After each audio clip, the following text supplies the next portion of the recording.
Police in Oklahoma say the man who allegedly beheaded a woman at a food processing plant has regained consciousness and will now be charged with murder.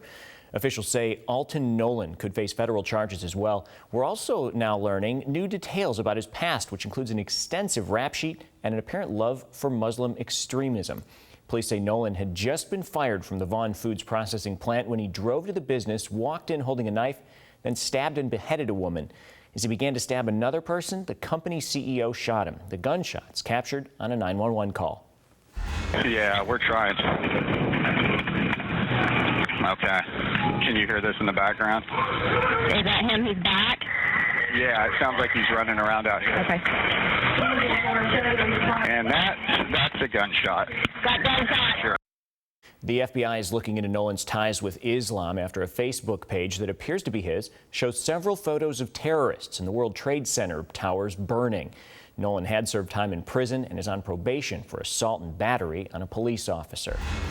A college softball team from Texas mourning this weekend after a late-night accident took the lives of 4 teammates. The ball players were killed after a tractor-trailer crossed a median and collided with the team's van Friday night just south of Turner Falls, Oklahoma.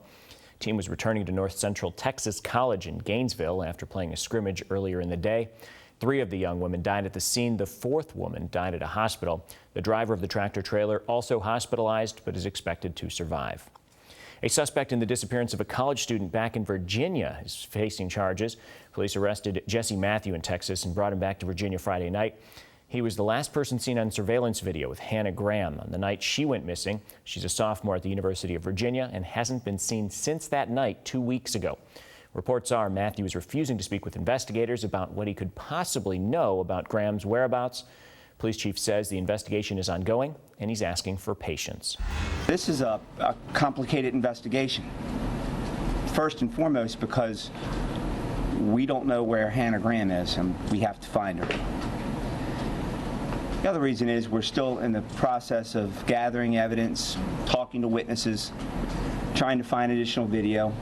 The charge against Matthew is abduction with intent to defile. Authorities are offering a $100,000 reward for information leading to her safe return. After 2 weeks, the search continues in Pennsylvania for the suspect in the shooting death of one state trooper and the wounding of another, an attack that police think was planned for a few years. Eric Freen is believed to be in a wooded area in the Pocono Mountains. Investigators are getting new clues from the suspect's computer.